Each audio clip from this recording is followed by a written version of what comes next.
Assalamualaikum warahmatullahi wabarakatuh. Yang terhormat Ibu Kepala Sekolah, Bu Indi Triastuti, dan yang saya hormati Bapak Ibu Guru SMPN Negeri 7 Muncang. Terima kasih telah membersamai saya dalam menyampaikan pemahaman budaya positif. Saya akan menyebarkan pemahaman dan pengalaman pembelajaran budaya positif. Dalam hal ini saya sebagai CGP Angkatan 8 di SMPN Negeri 7 Muncang dibersamai oleh fasilitator Ibu Rita Wahyuningsih, SPD, MPD, dan pengajar praktik Bapak I Firdaus, MPD. Berikutnya konsep inti budaya positif. Yang akan disampaikan adalah ada 7 hal tentang konsep inti budaya positif, yakni perubahan paradigma belajar, yang kedua disiplin positif dan nilai-nilai kebajikan universal, teori motivasi, hukuman, penghargaan, restitusi, kemudian kebutuhan dasar manusia, yang kelima 5 posisi kontrol, yang keenam keyakinan kelas, yang ketujuh segitiga restitusi. Yang pertama itu perubahan paradigma belajar. Coba kita refleksi bersama tentang perubahan paradigma belajar. Apakah Bapak Ibu pernah mendengar mengenai pembelajaran yang berpusat pada murid? Mungkin ada yang mau memberikan tanggapan mengenai pendidikan yang berpusat pada murid. Boleh? Siapa yang mau memberikan tanggapan? Pembelajaran. Ya, Bu Yani boleh? Pembelajaran yang berpusat pada murid itu. Sok. Ya. Assalamualaikum warahmatullahi wabarakatuh. Waalaikumsalam Saya warahmatullahi sedikit memberikan penjelasan ya yang saya ketahui tentang apa itu pembelajaran yang berpusat pada murid atau student center. Menurut saya pembelajaran pada murid itu yaitu berbeda ya. Kalau dulu mungkin sebelum kita mengenal tentang kurikulum Merdeka Belajar, terkesan memang pembelajaran dahulu itu berpusat pada guru cenderung yang aktif. Nah sekarang dengan adanya pembelajaran yang berpusat kepada siswa atau peserta didik, maka pembelajaran itu diaktifkan kepada siswa. Artinya guru di sini hanya sebagai pengarah atau sutradara yang memfasilitasi siswa agar mereka kreatif, menyampaikan ide-ide gagasannya, memecahkan masalah-masalah atau problem yang mereka hadapi terkait misalkan pembelajaran di kelas. Jadi di sini siswa yang kreatif, inovatif, dan guru itu hanya sebagai pengarah saja. Ya, itu saja mungkin. Terima kasih. Assalamualaikum warahmatullahi wabarakatuh. Terima kasih atas tanggapannya kepada Ibu Yeni. Nah, betul apa yang telah dikatakan Ibu Yeni ya, mengenai pembelajaran yang berpusat kepada murid. Nah, seperti apa sih pembelajaran dengan paradigma baru kali ini? Yang pertama, berorientasi pada penguatan kompetensi, gitu ya. Yang kedua, pengembangan karakter. Nah, apa berorientasi pada penguatan kompetensi? Ini ada pada tujuan pembelajaran. Salah satu tujuan pembelajaran kan diantaranya menjabarkan kompetensi. Nah, kompetensi yang dimiliki oleh peserta didik, gitu ya. Ada dalam TP nih kompetensi. Selanjutnya pengembangan karakter. Di dalam pembelajaran kita itu dikembangkan karakter murid. Halnya dengan kaitannya dengan profil pelajar Pancasila. Misalnya dalam pembelajaran dikaitkan dengan nilai kreatif atau kemandirian siswa. Di situ dibangun kemandirian, kolaborasi di antara teman bekerja sama, gitu. Jadi kita bangun ke arah profil pelajar Pancasila ini karakternya ya, mengenai praktek pembelajarannya. Kemudian melayani kebutuhan belajar siswa. Di awal pembelajaran kita melakukan asesmen sehingga tahu siswa-siswa kita itu beragam. Kemudian kebutuhannya kita tahu seperti apa. Nah kita layani gitu ya. Kemudian berikutnya pembelajaran berdiferensiasi. Ya, kaitannya dengan melayani kebutuhan belajar siswa, melakukan pembelajaran yang berdiferensiasi. Selanjutnya praktik pembelajaran berpusat pada siswa tadi yang telah dijelaskan oleh Bu Yani seperti itu ya. Oke. Nah, pembelajaran dengan paradigma baru itu, nah penguatan kompetensi dan pengembangan karakter siswa kita mengacu kepada profil pelajar Pancasila. Sebelum ke pembelajaran yang kedua, Bapak Ibu, apa ada tanggapan? Ya baik, kalau tidak ada lanjut ke pembelajaran yang kedua, yaitu disiplin positif dan nilai-nilai kebajikan universal. Ada pertanyaan, 3 hal pertanyaan yang akan kami sampaikan di sini. Coba Bapak Ibu boleh jawab dalam hati atau langsung diungkapkan ya. Pertama, hukuman dapat mendisiplinkan anak. Betul atau tidak? Setuju atau tidak? Tidak setuju. Tidak setuju? Yang kedua, pemberian hukuman dengan hal positif seperti membaca atau membersihkan halaman sekolah dapat meningkatkan disiplin anak. Setuju atau tidak? Jadi kita memberi hukuman nih, tapi hal yang baik. Membaca, menyapu, itu kan hal yang baik. Setuju. Selama hukumannya positif, setuju. Setuju. Oke, lanjut. Yang ketiga, memberi penghargaan dapat meningkatkan motivasi belajar Setuju. anak. Sangat setuju. Sangat setuju. Yang lain silakan memberikan pendapatnya. Kurang setuju Ibu? Bu Yani setuju? Setuju. Ya. Baik. Saya tidak akan membenarkan atau menyalahkan apapun jawaban dari Bapak Ibu. Nah, nanti Bapak Ibu punya jawaban tersendiri setelah materinya terpapar ya. Dipaparkan. Nah, tentang perubahan paradigma. Nah, Bapak Ibu, saya mohon untuk ikut aktif dalam menyiapkan yang coba pikirkan yang Bapak Ibu anggap berharga dalam kehidupan Bapak Ibu. Bayangkan itu, baik itu materi ataupun sesuatu hal. Ya, boleh dicatat dan genggam erat-erat, jangan sampai terlepas sesuatu yang berharga itu. Karena nanti akan saya rayu, akan saya pinta itu. Saya kasih waktu 1 menit untuk memikirkan apa sih yang sangat berharga buat Bapak Ibu. Baik itu benda atau sesuatu ya Bapak Ibu. Siap Bapak Ibu? Silakan genggam erat-erat, jangan sampai terlepas. Baik di sebelah kanan atau kirinya. Ya, oke. Sekarang jika saya meminta hal itu dari Bapak Ibu, pertama saya melakukan dengan cara merayu baik-baik. Kemudian, kira-kira dengan cara rayuan itu, apakah boleh satu-satu ya? Miss udah akan memberikannya nggak kepada saya? Tidak. Ibu? Pak Den? Tidak. Pak Abad? Bu Yani? Tidak. Tidak. Oke, kalau begitu saya akan melakukan yang kedua, yaitu menyuap. Tukar Tidak. dengan uang 5 juta saya. Apakah Tidak. Bapak Ibu akan memberikannya? Mau ditukar dengan sesungguhnya pun tidak. Oke. Nah, ya jadi penasaran ya, apa sih ya yang dipenggam ya, yang apa ya? Terima kasih atas jawaban Bapak Ibu semua. Nah, Bapak Ibu, simpan jawaban Bapak Ibu. Materi kita lanjut terlebih dahulu. Perubahan paradigma teori kontrol atau teori pilihan.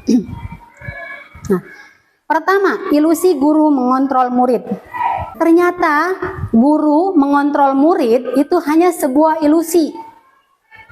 Karena murid tidak bisa dikontrol oleh guru. Adapun ketika kita beranggapan bahwa guru sedang mengontrol murid, itu hanya karena murid mengizinkan dirinya sendiri untuk dikontrol oleh guru. Saya tadi sudah melakukan 4 hal. Merayu nggak bisa, ya kan? Menukar dengan 5 juta juga masih tidak bisa. Memaksa dengan cara saya paksa ternyata tidak bisa. Karena sebetulnya yang mengontrol Bapak diri ketika misalnya pun ada yang mengizinkan, itu bukan karena saya berhasil mengontrol Bapak Ibu, tapi karena Bapak Ibu sendiri dari dalam sendiri ingin membukanya. Gitu. Nah, maka ketika kita menganggap bahwa guru bisa mengontrol siswa, itu hanya sebuah ilusi. Yang kedua, ilusi bahwa kritik dan membuat orang merasa bersalah dapat menguatkan karakter. Kita kadang mengkritik siswa, kemudian membuat merasa bersalah anak dengan cara yang lembut, tidak dapat menguatkan karakter anak. Yang terjadi hanya apa? terjadi dialog negatif dalam dirinya. Dia hanya merasa terpuruk. Anak itu hanya merasa terpuruk jika kita mengkritik. Nah, ternyata kritik itu hanya sebuah ilusi. Jadi anak hanya merasa bahwa dia down gitu, terpuruk. Nah, yang ketiga, semua penguatan positif dari kita efektif dan bermanfaat. Penguatan positif merupakan kontrol guru juga, termasuk kontrol guru. Ternyata itu hanya sebuah ilusi ya. Nah, yang keempat, ilusi bahwa orang dewasa memiliki hak untuk memaksa. Semua orang terkadang yang merasa dirinya dewasa itu merasa berkewajiban atau merasa bertanggung jawab untuk memaksa orang lain. Nah, ternyata dari hal memaksa itu, anak merasa dirinya tidak berharga. Kemudian terjadi hal yang negatif, dendam, merasa dendam. Setiap kali dipaksa gitu ya, walaupun itu hal yang baik. Sekalipun hal yang baik, kita menginginkan anak untuk misalnya rajin datang ke sekolah, anak kita sendiri untuk tepat waktu sholat, tapi dengan cara memaksa. Anak mungkin dia berubah, tapi perubahan yang terjadi pada anak itu hanya sebagai motivasi eksternal karena paksaan kita. Jangan-jangan dia berubah bukan karena dia ingin menjadi anak yang lebih baik, tapi memang karena paksaan kita, takut. Udahlah, daripada puyeng dipaksa terus, mendingan nurut aja gitu ya, biar aman, cari aman gitu, seperti itu. Oke, ada tanggapan Bapak Ibu mungkin? Oke, kita lanjut. Perubahan paradigma stimulus respon atau teori kontrol, teori pilihan. Kita mencoba mengubah orang agar berpandangan sama dengan kita. Ternyata kata teori kontrol, kita berusaha memahami pandangan orang lain tentang dunia. Kemudian yang kedua, perilaku buruk dilihat sebagai suatu kesalahan. Nah, menurut teori kontrol, semua perilaku memiliki tujuan. Jadi ketika ada perilaku yang menyimpang, yang menurut kita negatif, tidak dipandang sebagai suatu kesalahan terlebih dahulu, tapi dipandang jangan-jangan dia ada tujuan tertentu atau punya tujuan yang, atau misalnya keinginan dia belum tercapai, belum terpenuhi sehingga dia berbuat seperti itu. Selanjutnya, orang lain bisa mengontrol saya. Itu tentang stimulus respon. Ternyata teori kontrol mengatakan bahwa hanya Anda yang bisa mengontrol diri Anda sendiri. Pemaksaan ada pada saat bujukan gagal. Ketika kita memaksa orang lain, ternyata itu ada pada bujukan gagal. Apapun respon dari anak, mau itu nurut atau tidak, ketika nurut pun itu gagal, Bapak Ibu. Karena yang terjadi, perubahan baik yang kita inginkan hanya sebuah keterpaksaan atau motivasi eksternal yang terjadi ya. Kemudian, model berpikir menang kalah. Kalau teori kontrol, model berpikir menang-menang. Seperti ini misalnya, saya dan Bu Yeni punya keinginan yang berbeda. Kita pengen liburan ke Haur Kuning. Saya ingin ke Haur Kuning karena dekat dengan rumah saya. Bu Yeni pengen ke Cidurian karena di sana makanannya banyak.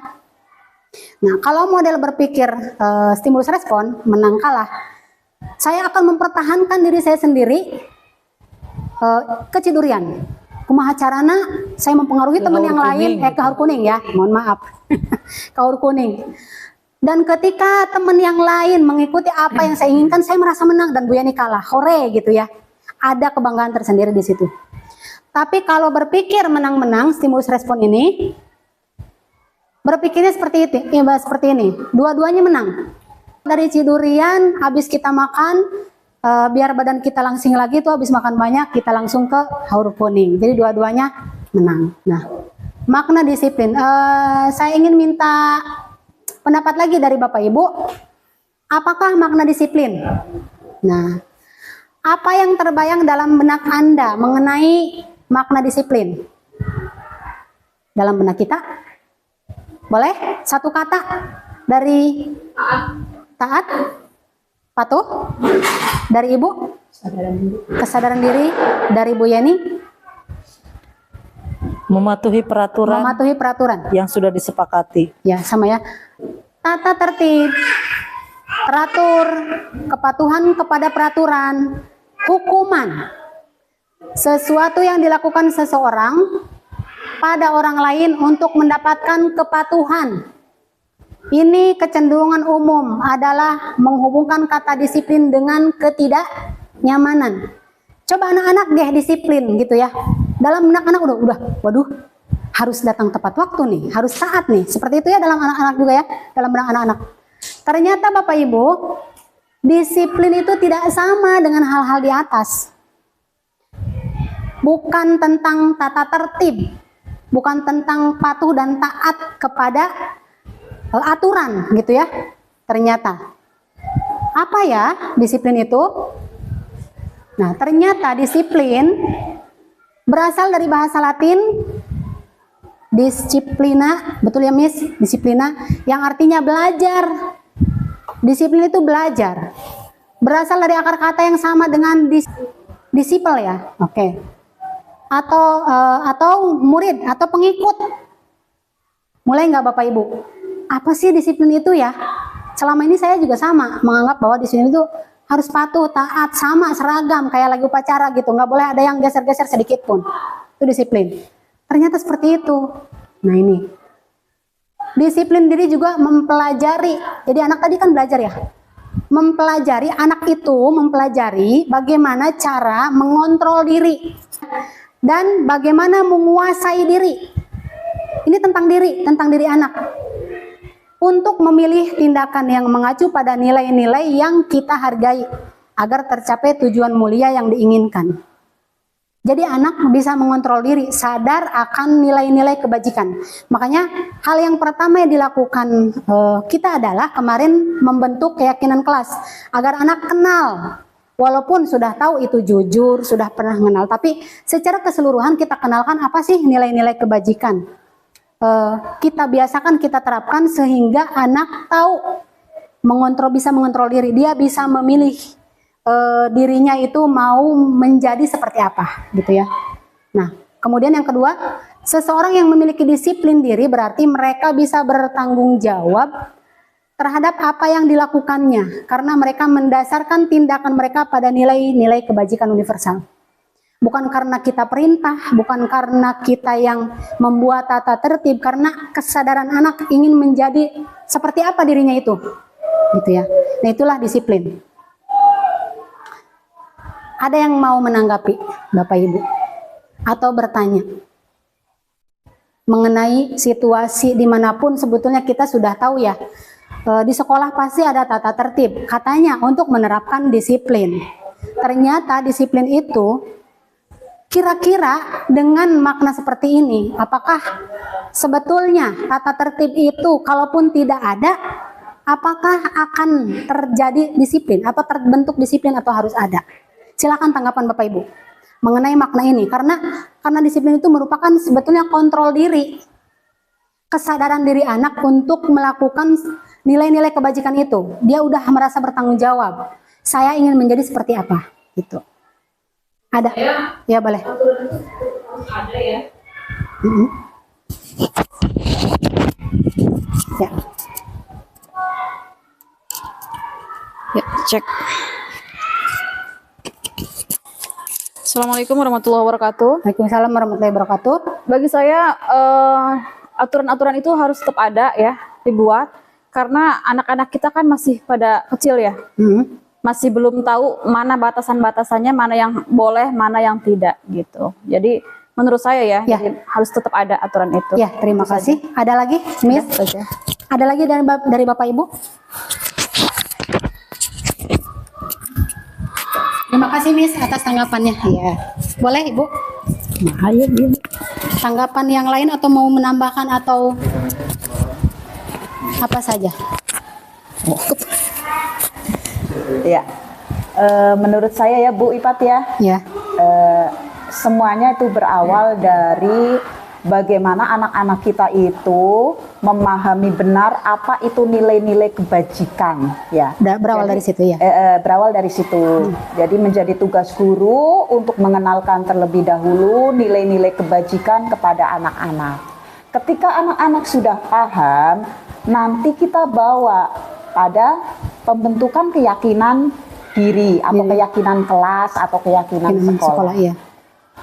Karena mereka sendiri yang membuat, mereka sendiri yang menyepakati, akhirnya timbul pada dalam dirinya sendiri untuk berlaku disiplin tadi, berlaku belajar mengontrol diri, mengontrol berdasarkan kesadaran dirinya sendiri akan pentingnya nilai-nilai kebajikan yang sudah disepakati, seperti itu. Jadi di sini kembali lagi semuanya itu diawali dari kesadaran. Akhirnya peraturan apapun di sekolah akan ditaati seperti itu. Ya, Terima kasih Bu. Apakah makna disiplin? Sebagai pendidik, tujuan kita adalah menciptakan anak-anak yang memiliki disiplin diri. Menciptakan tadi bisa jadi betul kata Miss Udo, tetap harus ada tata tertib karena tidak bisa langsung anak-anak itu menyadari dirinya sendiri untuk bertanggung jawab. Dan betul juga kata Ibu tadi, diawali dengan pengenalan nilai-nilai kebajikan agar anak mengetahui dan menyadari secara perlahan akan tanggung jawabnya terhadap perubahan dirinya. Nilai-nilai kebajikan universal. Nilai-nilai tersebut bersifat universal. Apa itu? Lepas dari bahasa, suku, bangsa, agama maupun latar belakang. Jadi semua agama, semua bangsa, semua bahasa mengakui bahwa ini adalah nilai kebajikan. Contoh nilai kebajikan institusi atau organisasi pendidikan banyak sebetulnya, saya hanya menampilkan 3 sebagai rangkuman. Yang kita kenal dengan profil pelajar Pancasila ini sudah familiar di sekolah-sekolah ya. Itu beriman, bertakwa kepada Tuhan Yang Maha Esa dan berakhlak mulia, kemudian mandiri, bernalar kritis, berkebinekaan global, bergotong royong dan kreatif. Yang kedua yaitu bacanya mungkin IBO ya Miss, Primary Years Program. IBO, ya mohon maaf saya kurang dalam bahasa Inggris. Ya, yaitu toleransi, rasa hormat, integritas, mandiri, menghargai, antusias, empati, keingintahuan, kreativitas, kerjasama, percaya diri, komitmen. Seperti itu. Paling tidak dalam upacara ataupun dalam pembelajaran kita kenalkan apa sih itu namanya toleransi dan seterusnya gitu ya. Sehingga anak-anak, oh ini hal-hal yang baik yang mesti ada dalam diri saya begitu ya. Kemudian tentang keterampilan hidup, dapat dipercaya. Kita banyak kegiatan tentang dapat dipercaya, mengirimkan surat misalnya kepada orang tua ya. Terus lurus hati dalam niat diri anak datang ke sekolah itu mau apa sebetulnya. Pendengar yang aktif, ini dalam pembelajaran banget nih. Pendengar yang aktif terhadap guru ataupun rekan, tidak merendahkan orang lain ketika mendengarkan, ketika bersikap upacara gitu ya. Anak-anak kita sudah belum memberikan tidak merendahkan orang lain, sudah belum sampai di situ. Nah, memberikan yang terbaik dari diri. Kadang-kadang ada keminderan atau rasa tidak percaya diri sehingga boro-boro mau memberikan yang terbaik, dirinya sendiri tidak percaya bahwa dia punya hal-hal yang positif gitu. Nah ini nilai-nilai kebajikan yang perlu kita sosialisasikan secara berkala dan terus-menerus, sehingga dari pembiasaan yang terus-menerus ini semoga menjadi sebuah pembiasaan yang menjadi budaya positif di sekolah kita. Oke, masih semangat Bapak Ibu? Masih semangat. Boleh sambil dinikmati apa yang di depannya. Santai saja ya Bapak Ibu. Pembelajaran yang ketiga yaitu teori motivasi. Hukuman, penghargaan, restitusi. Nah, ini ada 3 teori motivasi. Nah, Bapak Ibu diminta menebak lagi ya. Yang pertama, untuk menghindari ketidaknyamanan atau hukuman. Nanti anak mengatakan bahwa apa ya yang akan terjadi apabila saya tidak melakukannya. Nah, kira-kira ini Bapak Ibu, motivasi eksternal atau internal? Eksternal atau internal Bapak Ibu? Tebak. Jadi untuk anak-anak itu berbuat baik karena ingin menghindari ketidaknyamanan atau hukuman. Eksternal. Yang kedua, untuk mendapatkan imbalan. Saya berbuat ini, mudah-mudahan dapat hadiah ya, gitu. Sehingga pertanyaannya, apa yang saya dapatkan apabila saya melakukannya? Eksternal atau internal? Eksternal. Dia melakukan sesuatu untuk menghargai diri sendiri.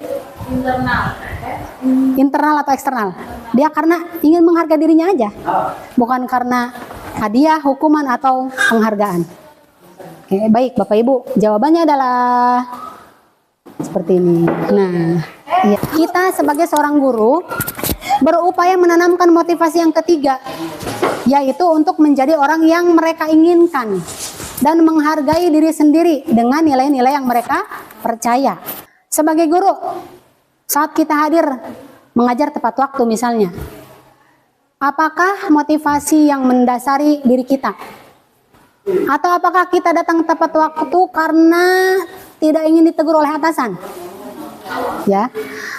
Atau kita datang tepat waktu ingin menjadi yang dikatakan guru berprestasi atau guru yang berdedikasi? Ataukah kita datang tepat waktu karena kita percaya bahwa tindakan kita sebagai guru akan dicontoh oleh murid-murid kita? Gitu.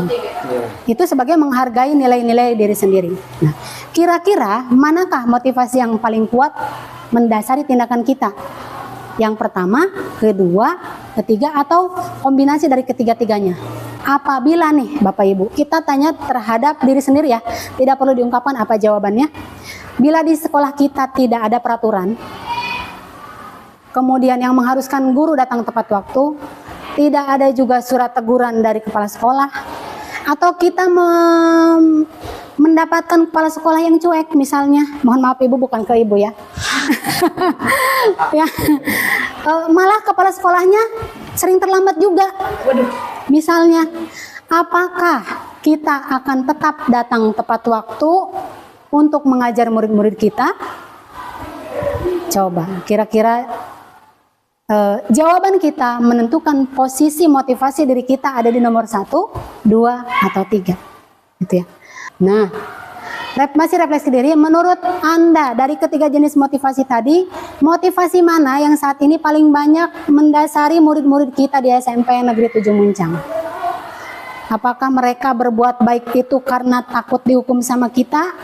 Atau berbuat baik karena ingin dipuji sama wali kelasnya, atau kepala sekolah mungkin, atau ibu kurikulum atau temennya ingin dikatakan teman yang baik gitu ya? Atau nomor berapa nih murid-murid kita?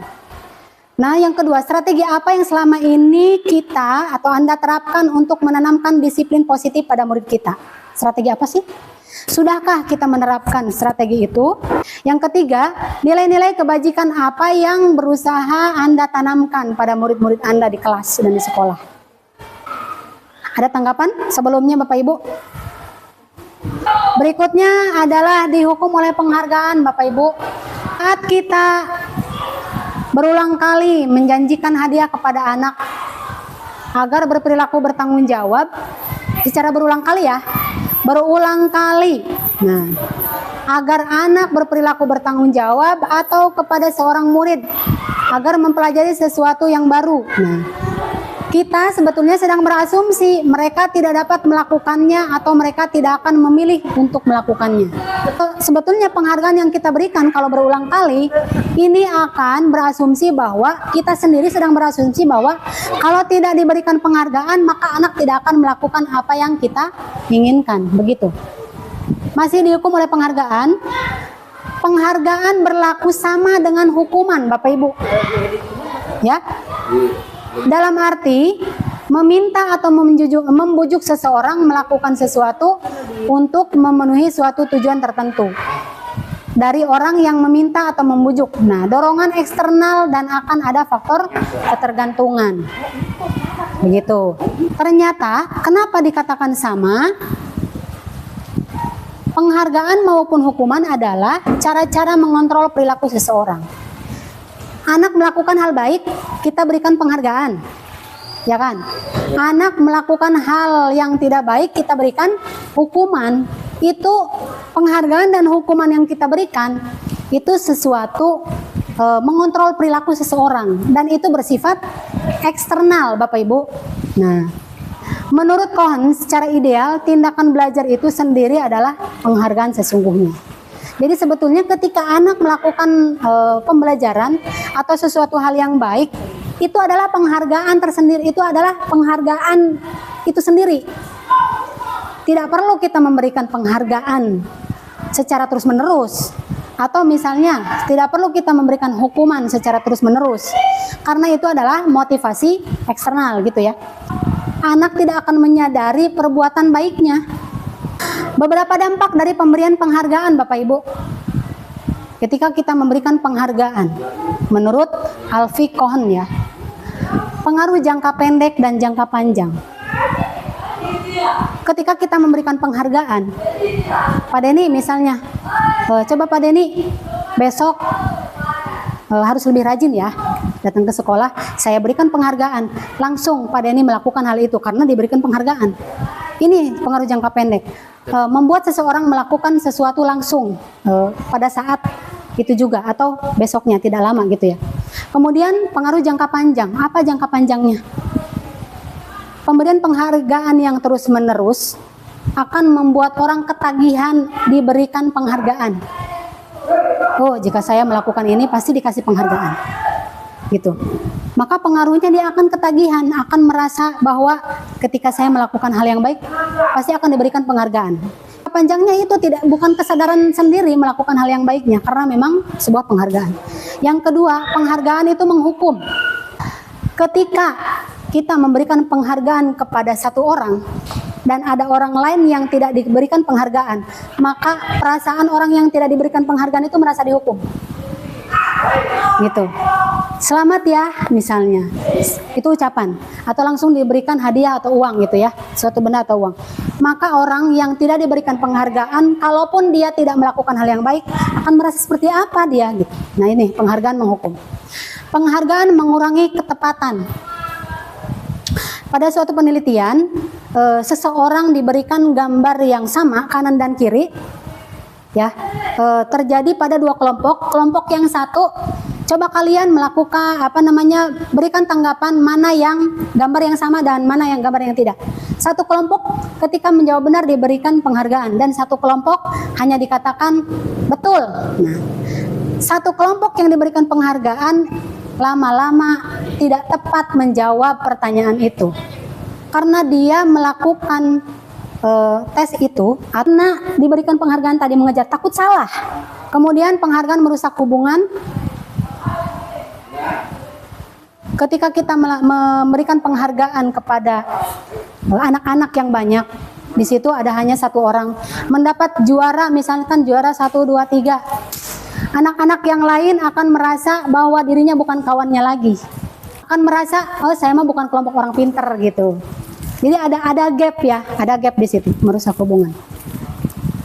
Kan menurunkan kualitas, penghargaan mematikan kreativitas. Nah ini, misalnya lomba, dalam suatu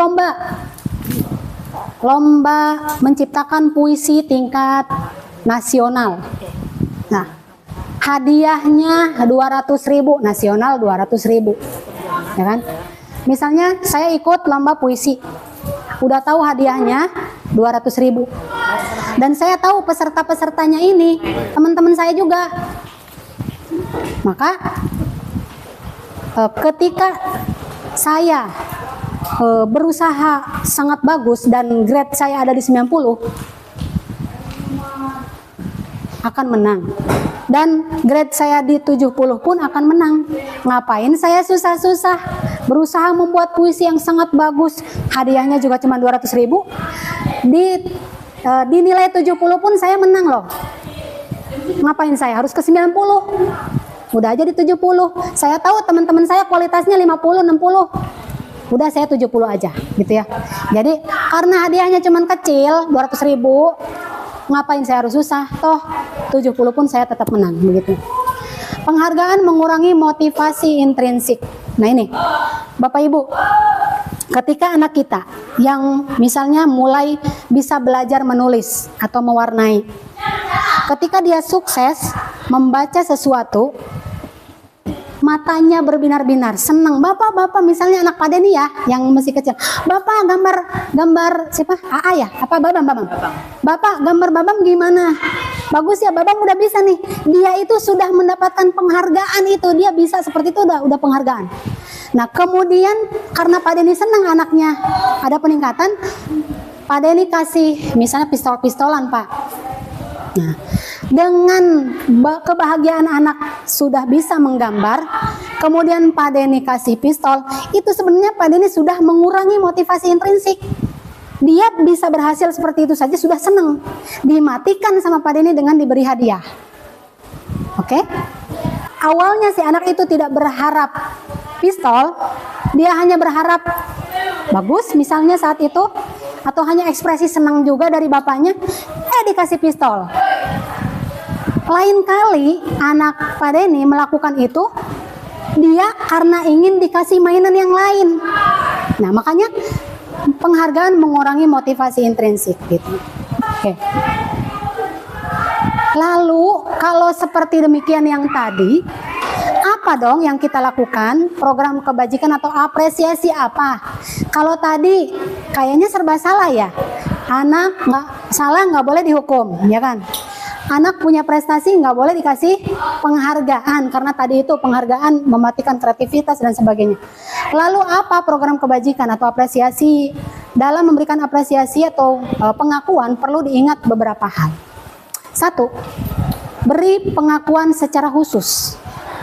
Kemudian beri pengakuan secara konsisten. Nah, kita harus fokus pada proses Bapak Ibu, seperti halnya kita pembelajaran ya. Beri pengakuan kepada semua murid secara bergantian. Perbedaan hukuman dan konsekuensi. Hukuman, konsekuensi sudah mendengar semuanya ya. Kira-kira nomor 1, mencatat 100 kali di dalam buku kalimat saya tidak akan terlambat lagi selama 100 kali. Hukuman atau konsekuensi? Ya, lari mengelilingi lapangan basket 2 kali karena terlambat hadir di sekolah. Oke. Murid diminta untuk push up 15 kali karena tidak menggunakan masker. Hukuman. Menggantikan kertas tugas teman yang telah dicoret-coret. Membersihkan tumpahan air di meja tulis karena tersenggol pada saat belajar. Murid disuruh untuk mengenakan sepatu seharian di sekolah. Murid disuruh untuk mengenakan sepatu seharian di sekolah karena tidak mengenakan sepatu hitam. Hukuman. Lari mengelilingi lapangan basket. Oke, ini jawabannya Bapak Ibu. Nah. Yang pertama hukuman. Kesalahannya apa? Terlambat dihukumnya mencatat. Tidak nyambung ya, jadi itu suatu hukuman.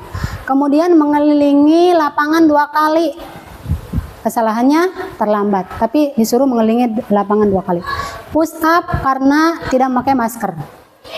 Tadi menggantikan kertas betul ya, konsekuensi ya. Nah, yang tadi kita beda pendapat yang terakhir tuh, itu konsekuensi Bapak Ibu. Kenapa?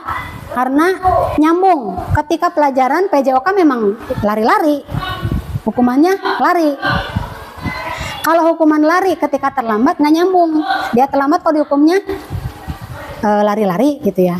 Nah, kalau pada saat pelajaran PJOK Pak Denny memberikan ayo lari lapangan, orang sedang lari mungkin.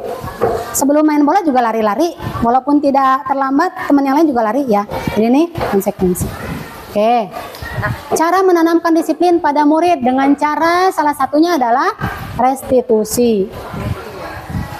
Nah, materi selanjutnya Bapak Ibu masih kuat? Masih. Ya, ice breaking ya. Ice breaking. Kita nyanyikan sama-sama ya. Oke. 1, 2, 3. Pelajar Pancasila, beriman dan bertakwa pada Tuhan Yang Esa dan berakhlak mulia. berkebinekaan global, gotong royong mandiri, kreatif dan bernalar kritis. Oke, sekali lagi. 1, 2, 3. Pelajar Pancasila, beriman dan bertakwa pada Tuhan Yang Esa dan berakhlak mulia, berkebinekaan global, gotong royong mandiri, kreatif dan bernalar kritis. Oke, terima kasih. Terima kasih Bapak Ibu. Satu lagi. Coba gimana? Apakah kita masih merasa dekat dengan keluarga SMP Negeri 7 Muncang? Mas. Atau ketika tegang malah lupa? Caranya begini. Tembak ya Bapak Ibu, permainan tembak. Kalau saya menembak Bu Yeni, yang tertembak jatuh kan? Iya. Nah, saya dengan Bu Udo saling menyebutkan nama. Cepet-cepet. Ya, bisa. Udah, cepat gitu. Siapa yang paling cepat? Nah, gitu. Kalau saya dor, Bu Yeni jatuh. Jatuh, Iya. oke. Berarti karena di antara Bu Yeni, saya dan Bu Udo berarti menyebutkan. Oh, gitu. Kalau saya tembak, Diapit sama siapa gitu? iya, dor, jatuh. Jatuh, berarti saya dengan Bu Indi gitu. Siapa yang paling cepat ya Bapak Ibu? Ya. Yang kalah mundur. Berarti kita menyebut nama nih. menyebut nama. Oke. Siap-siap Bapak Ibu. Dor, Windy. Lagi. Beja, ya, beja. Dor, jatuh. Iya lupa. Iya, Windy. Ternyata walaupun udah hafal, kalau tegang lupa Iya. ya. Iya. Dor,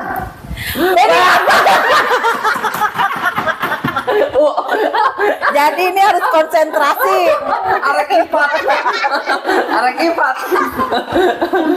iya. Dor. Dor ini. Ibu gitu, ibu pingsan. Ada yang kuat ditembak masih begini aja. Ayo ulang. Oke. Dor. Ini.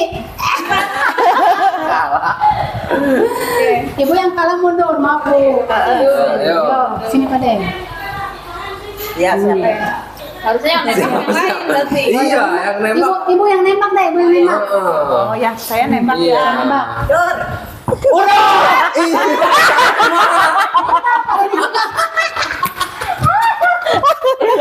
Iya. Yang benar apa? Siap, siap. Bu, tembak lagi, Bu. Nembak Bu. Nembak, saya ingin nembak. Iya, ibu yang nembak. Dor.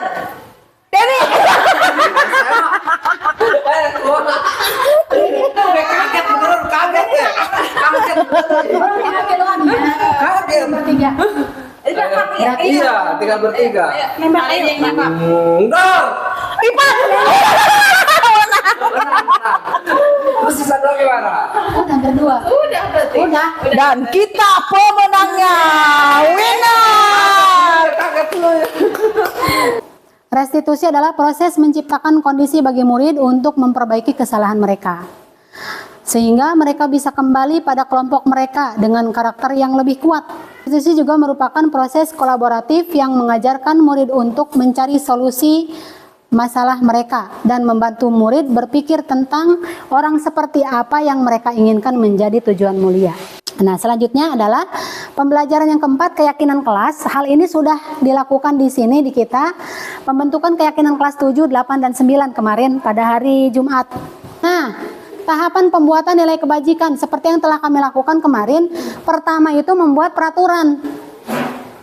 Kelas 9 sudah terbentuk kan ya peraturan kelasnya. Dari situ kita buat peraturan-peraturan yang telah ada ke dalam kalimat positif, Bu.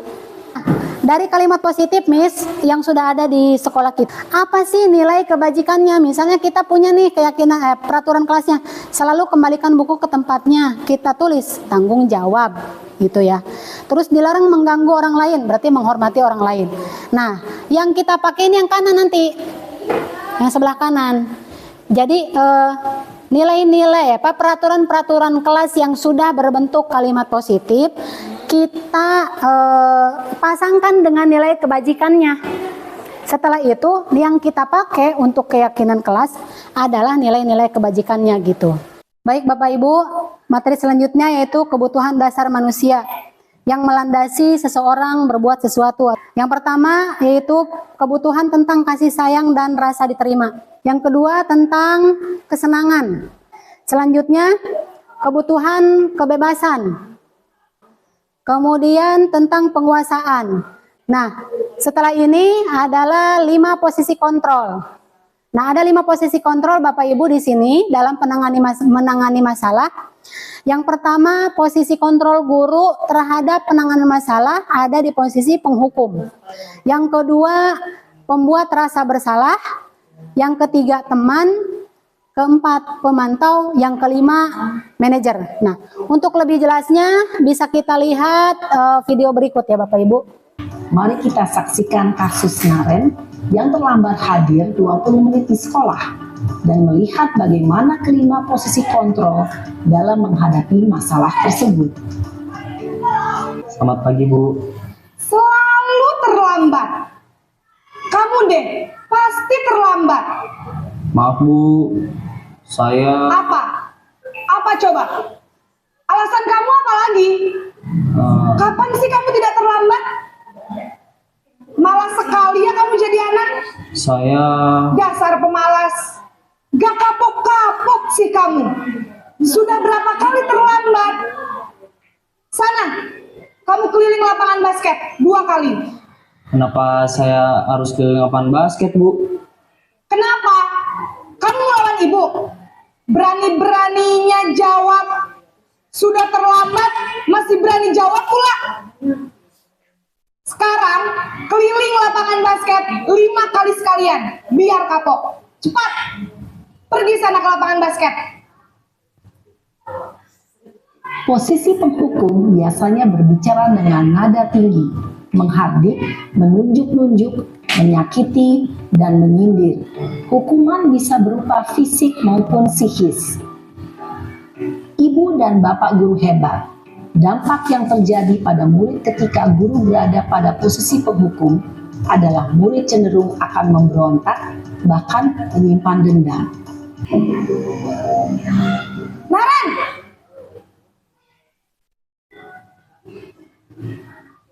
Selamat pagi, Bu. Naren. Kamu kenapa terlambat lagi, nak? Ya Tuhan, Naren. Kamu senang ya bikin ibu susah ya? Kalau kamu terlambat lagi, nanti ibu yang ditegur bapak kepala sekolah, nak.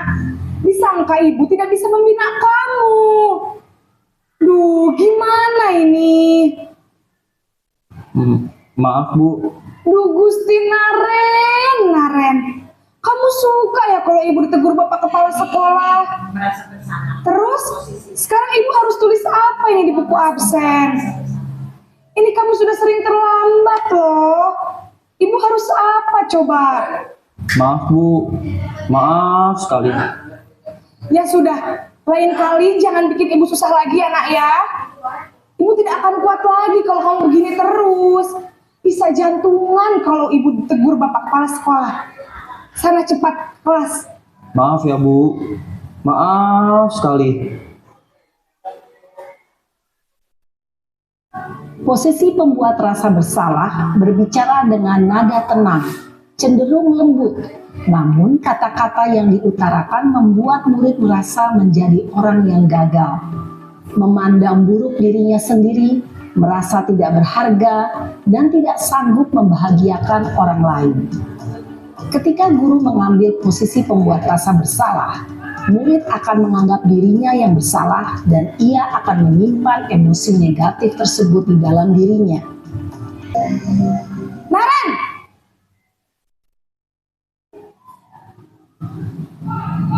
Selamat pagi, Bu. Wah, sudah jam berapa ini nak? Terlambat lagi ya sayang. Iya, Bu.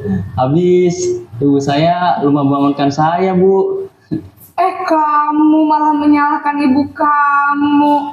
Kamu bukannya anak yang larinya paling kencang. sih? Iya Bu, saya memang terlambat bangun tadi. Jadi biarpun saya lari kencang, tetap gak kekejar Bu. Ya sudah sana, nanti lain kali larinya lebih kenceng lagi ya, biar gak terlambat lagi. Bikin seneng ibu, demi ibu.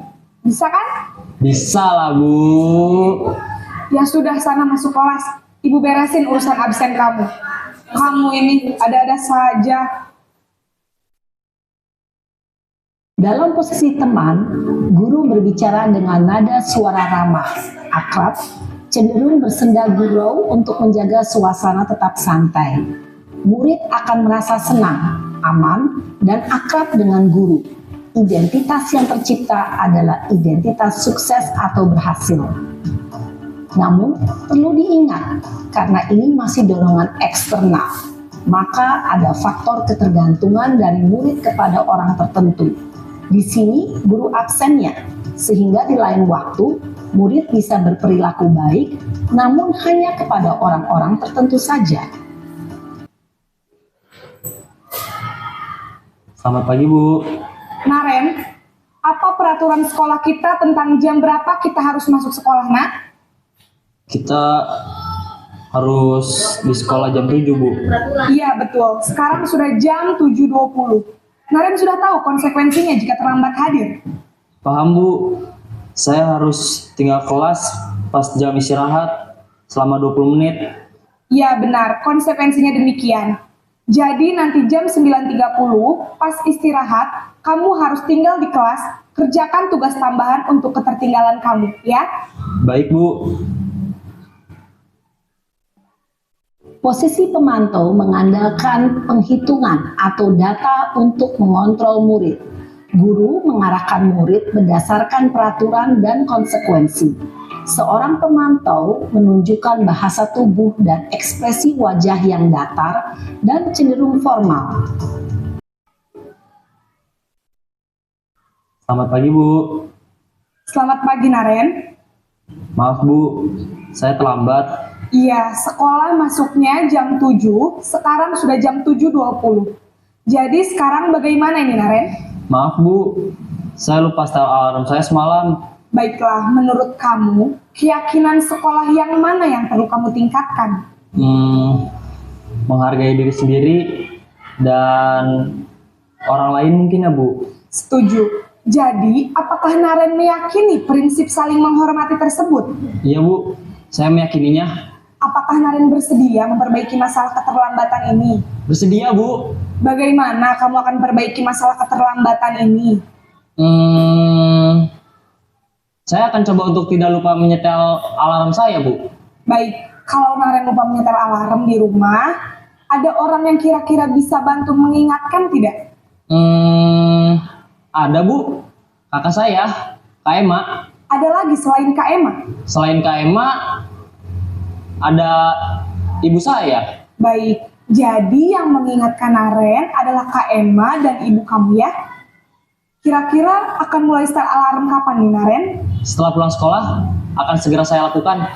Baik, jadi Naren akan setel alarm untuk bangun besok pagi dan akan diingatkan oleh kakak dan ibunda Naren ya. Ada lagi yang mungkin perlu dilakukan, Naren? Agar tidak terlambat bangun lagi. Tidak ada Bu. Baik, Naren. Terima kasih untuk kerjasama kamu. Sekarang kamu perlu kembali ke kelas untuk belajar. Baik Bu, terima kasih.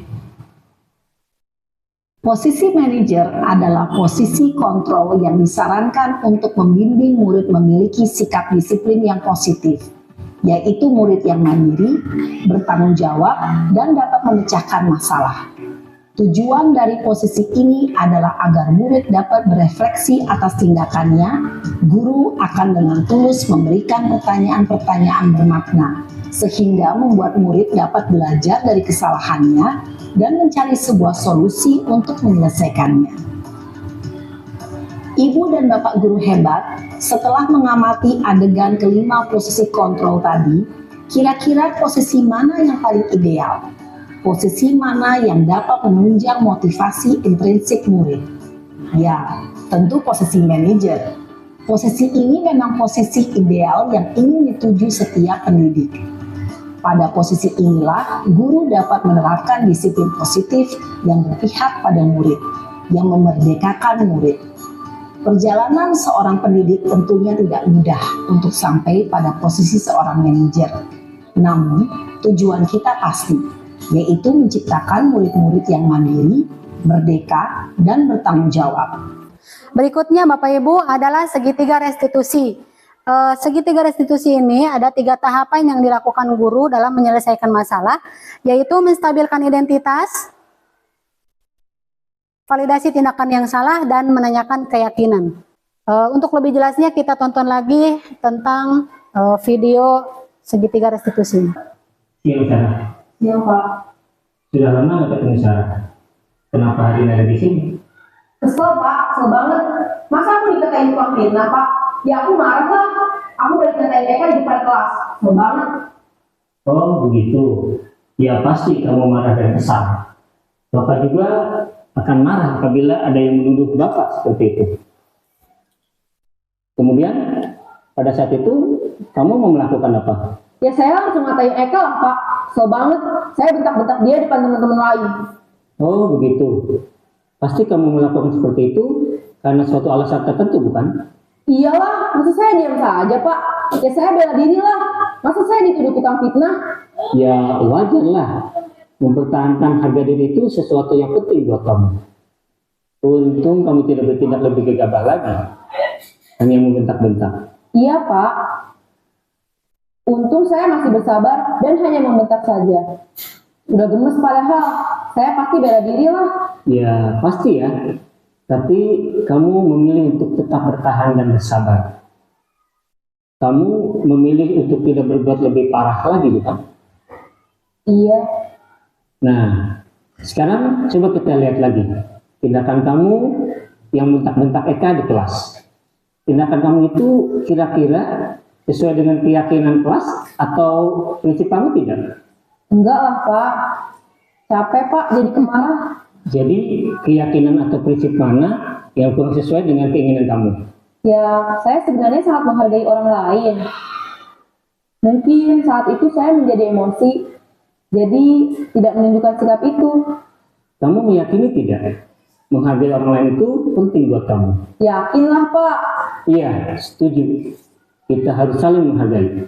Namun, ada juga keyakinan yang kita sepakati yang perlu kita jalankan apabila kita sedang marah, bukan? Ya, saya bisa lebih proaktif, mulai dengan diri sendiri. Saya bisa jadi lebih bersabar, mengambil waktu jeda untuk berpikir mau apa selanjutnya. Kira-kira kamu bersedia memperbaiki masalah ini tidak? Bersedia, Pak. Kalau kamu memperbaiki masalah ini, kamu akan menjadi orang seperti apa? Saya akan menjadi orang yang bertanggung jawab kali ya, Pak. Dan senantiasa proaktif. Iya. Menurut kamu, bagaimana rasanya menjadi orang seperti itu? Ya nyaman lah, bangga bisa bersabar dan menahan diri. Baiklah kalau begitu. Yuk kita pikirkan bagaimana memperbaiki masalah ini. Ada tanggapan Bapak Ibu mengenai posisi kita sebagai manajer dan penerapan segitiga restitusi? Nah, tentunya akan berbeda dengan praktek yang mungkin akan kita laksanakan ke depan. Dari segitiga restitusi ini, coba akan kita usahakan untuk diterapkan, walaupun nanti seperti apa hasil yang terjadi gitu ya Bapak Ibu. Namun kita usahakan posisi kita sebagai manajer, dari teorinya sih, dari posisi manajer itu paling bisa bergeser ke posisi pemantau. Jangan turun lagi begitu. Kita istilahnya hanya berusaha ya. Kita hanya bisa berusaha untuk melakukan perbaikan ke depan, menerapkan budaya positif sehingga terjadi rasa tanggung jawab dan kemandirian terhadap anak. Perasaan apa yang muncul selama mengikuti desiminasi ini, khususnya mengenai makna disiplin dan motivasi intrinsik? Ini bisa kita jawab dalam pribadi kita masing-masing ya Bapak Ibu. Posisi kontrol apa yang selama ini saya lakukan, yang selama ini kita bersama lakukan, Kemudian saya akan berada di posisi kontrol apa setelah mengikuti diseminasi budaya positif ini, gitu. Baik, dari pemaparan yang saya sampaikan mungkin tidak sesempurna instruktur atau fasilitator yang ada pada pendidikan guru penggerak, namun hanya seperti inilah yang saya bisa sampaikan. Mudah-mudahan ada sedikit manfaat yang bisa kita lakukan di sekolah kita, hal-hal kaitannya dengan budaya positif. Ya, sekali lagi Bapak Ibu, terima kasih atas kesediaannya dalam menghadiri diseminasi ini. Dari saya kurang lebihnya minta maaf. Wassalamualaikum warahmatullahi wabarakatuh.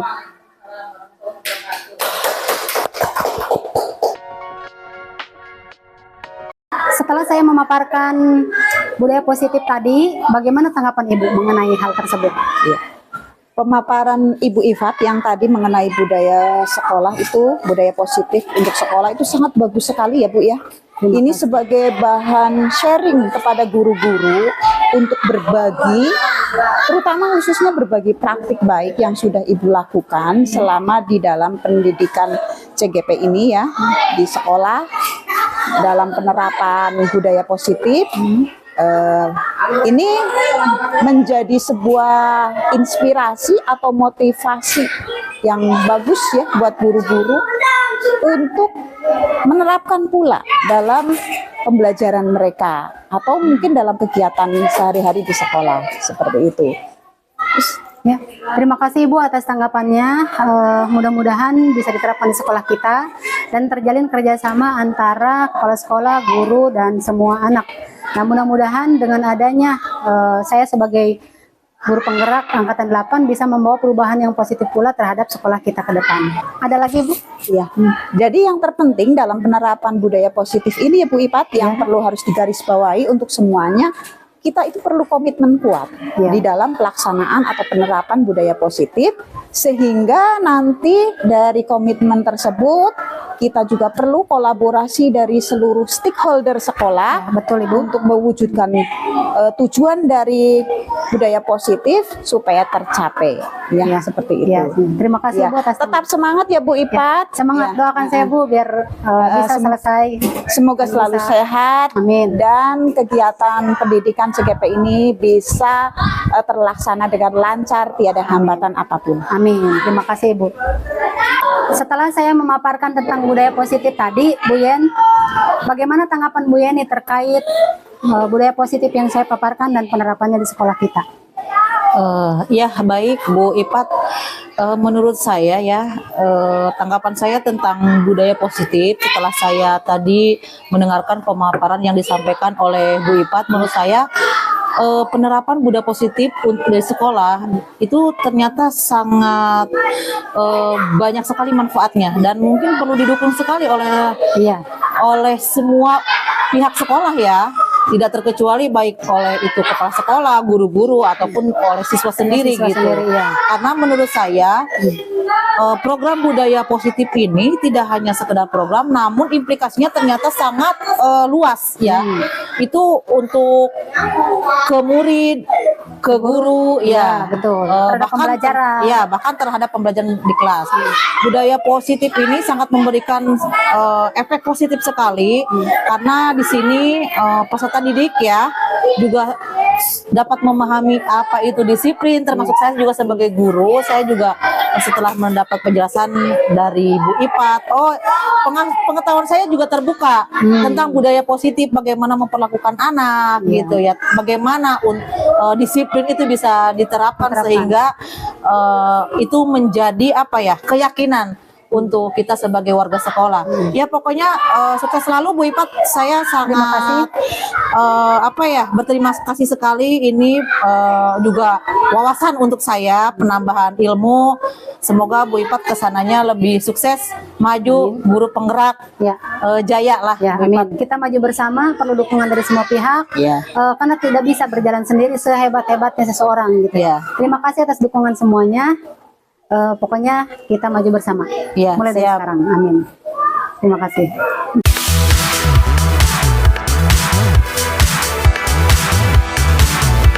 Assalamualaikum warahmatullahi wabarakatuh. Waalaikumsalam warahmatullahi wabarakatuh. Pada pertemuan kali ini kita akan membahas tentang pembentukan keyakinan kelas. Ya kira-kira peraturan lah, berbentuk peraturan kelas. Biasanya peraturan kelas seperti apa, Nabila? Tidak boleh pakai sepatu ke dalam kelas. Bagus, begitu ya kurang lebih ya. Ya yang kira-kira kamu inginnya nyaman. Silakan. Bisa tolong bantu Bilkis, sebarkan ke teman yang lain sebelah sana, Neng. Ya. Silakan. Oh satu ya. Tolong dibagikan. Ya, silakan kalian mengeluarkan idenya, mengeluarkan keinginannya. Sebar, Neng, boleh? Ya, sekarang kalian melakukan langkah pertama, yaitu memunculkan peraturan-peraturan yang perlu ditaati oleh warga kelas. Apakah cukup jelas, anak-anak? Cukup jelas permintaannya? Anak-anak memunculkan peraturan-peraturan yang perlu ditaati oleh warga sekolah. Ditempelkan, hasilnya ditempelkan terlebih dahulu. Hasilnya ditempelkan sudah. Kalau sudah duduk lagi, silakan. Coba Neng bacakan yang sebelah berikutnya. Dilarang pakai sepatu ke dalam kelas. Ya sudah, tadi udah. Terus? Dilarang buang sampah sembarangan. Udah masuk tadi. Dilarang pakai sendal.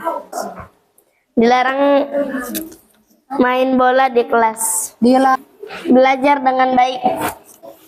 Dilarang menyontek. Terus apa lagi? Lanjut Pak. Dilarang mewarnai rambut. Dilarang berisik saat belajar. Tiket sesuai jadwal.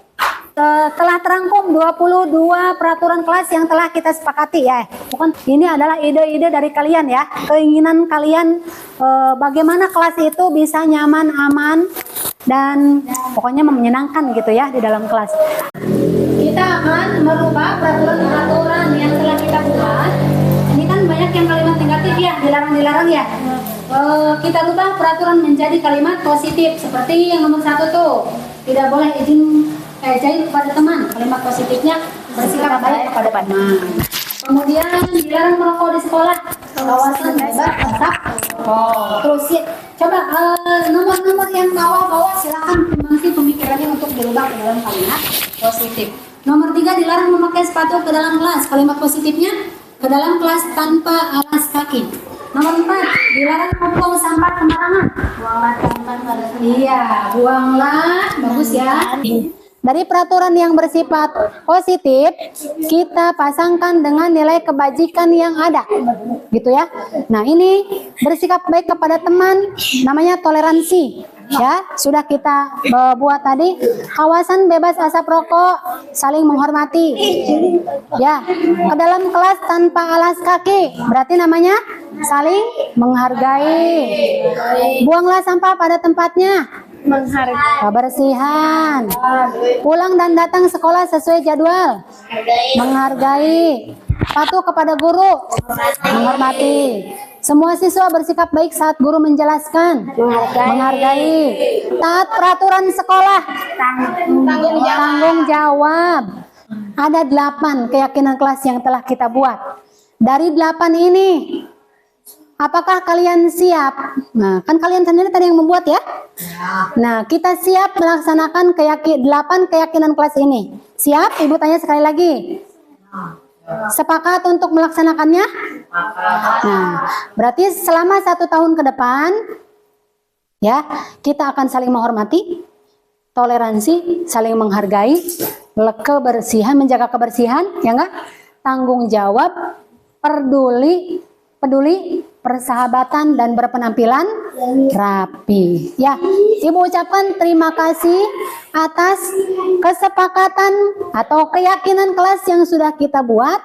Mudah-mudahan keinginan kita, kelas kita menjadi aman, nyaman, kita pun senang ya menjalankan keyakinan kelas ini selama 1 tahun ke depan.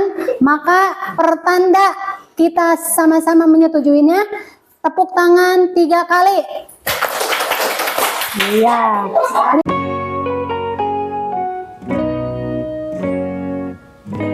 Pak. Assalamualaikum warahmatullahi wabarakatuh. Nama saya Siti Habsah. Saya Ani Melani. Nama saya Siti Rahmakumullah. Nama saya Hamdul Iyad. Nama saya Muhammad Fajri. Nama saya Zainab Bilqis. Senang, gembira, seru, bahagia, senang,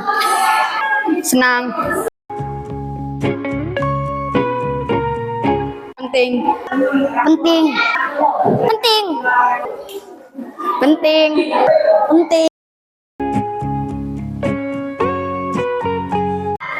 menjaga ketertiban, menjaga kerapihan, menjalin persahabatan, menjaga kerukunan, Menumbuhkan disiplin.